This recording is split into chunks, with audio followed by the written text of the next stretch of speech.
रावण से युद्ध करने के लिए वानरों की सेना क्यों बनाई? सोचा आपने?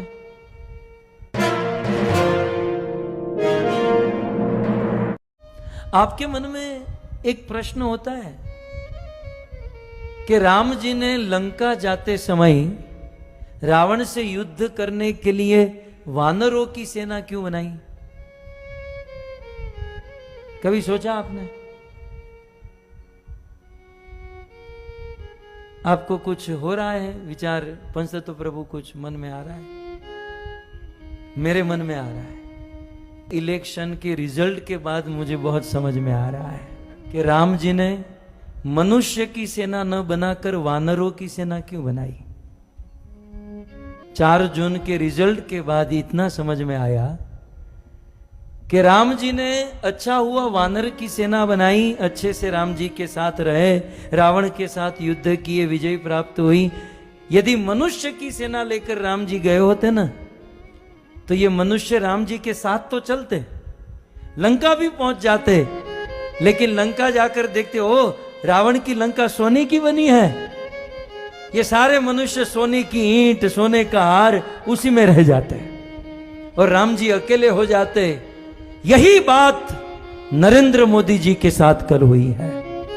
सस्ता राशन चाहिए, सस्ता गेहूं चाहिए, सस्ता चावल चाहिए, उस थोड़े बहुत धन रुपये के प्रलोभन में एक साधु का साथ छोड़ दिया भारत के लोगों ने।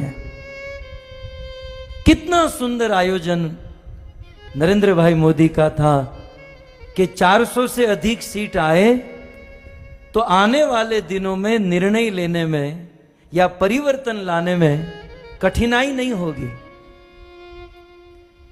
लेकिन हमारे अपने ही सनातन धर्मी हिंदू भाइयों ने, बड़े दुख का विषय है, मुस्लिम भाइयों ने 90% वोट किया और ये कहलाने वाले सनातन हिंदू धर्मी ने केवल 50-55% वोट किया।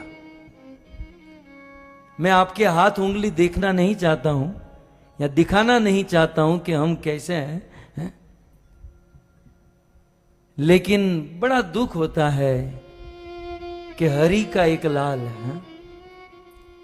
70 साल के बाद कोई एक हिंदू सनातन धर्मी, सनातन धर्मों को आगे बढ़ाने वाला, भारत का नेतृत्व करने वाला, भारत को विश्व गुरु बनाने वाला एक आदमी आया और 10 साल काम करके एक मांग रखी थी कि अब की बार 400 पार, लेकिन 300 पार भी नहीं की है। आधे लोगों ने वोट ही नहीं किया और जिन्होंने वोट किया वो प्रलोभन में फंस गए। मुफ्त का राशन मिलेगा, ये मिलेगा, वो मिलेगा। अरे राशन पानी तो भाग्य की बात होती है, यह दिन दूर नहीं। यदि जनसंख्या पर नियंत्रण नहीं किया गया तो विधर्म की संख्या बढ़ेगी और यह कथा कीर्तन करना भी कठिन हो जाएगा। रात को सोए होंगे, आपके गले काटकर लोग चले जाएंगे। इतिहास के पत्ते पलटे न, छत्रपति शिवाजी महाराज ने यह मुहिम चलाई थी, लेकिन छत्रपति शिवाजी महाराज को सनातनी हिंदू धर्मी ने ही साथ नहीं दिया और आगे बढ़े तो महाराणा प्रताप ने यह मुहिम चलाई थी। उनके अपने ही लोगों में फूट पड़ गई और उन्होंने साथ नहीं दिया और आगे बढ़े। भारत आजाद हुआ तो सरदार वल्लभ भाई पटेल ने मुहिम चलाई, लेकिन उनको ही अपने ही लोगों ने साथ नहीं दिया।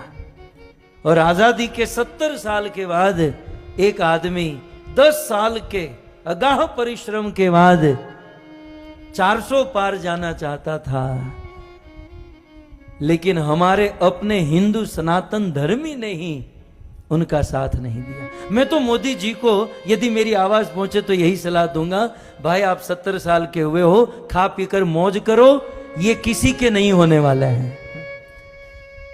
इनको गुलामी करने की आदत ही पड़ गई है।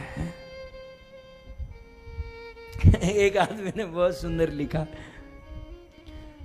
कि ऐसा लग रहा था कि हिंदू जागा है, ऐसा लग रहा था पिछले 10 सालों में कि हिंदू जागा है, लेकिन कल समझ में आया जागा था बाथरूम करने के लिए, फिर सो गया।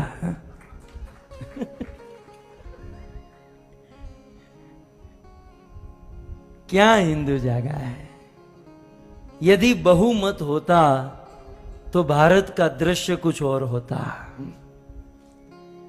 हम अपने आप को भारतीय मानते हैं ना, तो भारत का संविधान थोड़ा बहुत जानना चाहिए, भारत का गणतंत्र हमें समझना चाहिए, और हमें हमारी जिम्मेवारी समझकर काम करना चाहिए था। लेकिन अब क्या करें, ये प्रवचन यदि 2 महीने पहले किया होता तो अच्छा था। मैं भी अमेरिका से अभी अभी आया, हा? लेकिन हमें तो विश्वास था, पता नहीं ऐसा निकलेगा। एक बात याद रखिएगा, मोदी जी तो प्राइम मिनिस्टर बनेंगे, वो तो बड़ा प्रधान हो ही चुके हैं, लेकिन जो उनको निर्णय लेने हैं वो नहीं ले पाएंगे, क्योंकि अल्पसंख्यक है। जो उनको क्रांति लानी वो नहीं कर पाएंगे। तो इस दौर से ये मोदी जी की हार नहीं है, ये हम हिंदुओं की सनातन धर्म की हार है, ये हम लोगों की हार है। और हम लोग वो छोटे छोटे प्रलोभन में हैं। मुफ्त का राशन मिलेगा, गैस का बाटला सस्ता हो जाएगा, तेल सस्ता हो जाएगा, હવે લઈ લો સસ્તું કરજો હવે તમે। धर्म के, इस सनातन धर्म के उजागर करने में एक बहुत बड़ी आश थी, एक बहुत बड़ा होप था, लेकिन नतीजे के बाद बहुमति से यदि मोदी जी नहीं आए तो एक हिंदू धर्म के लिए सनातन धर्मी ने ही उनका साथ नहीं दिया। ऐसी ही तमाम बड़ी खबरों के लिए बने रहिए अखंड भारत के साथ। हमारे चैनल को लाइक कीजिए, शेयर कीजिए, सब्सक्राइब कीजिए। धन्यवाद।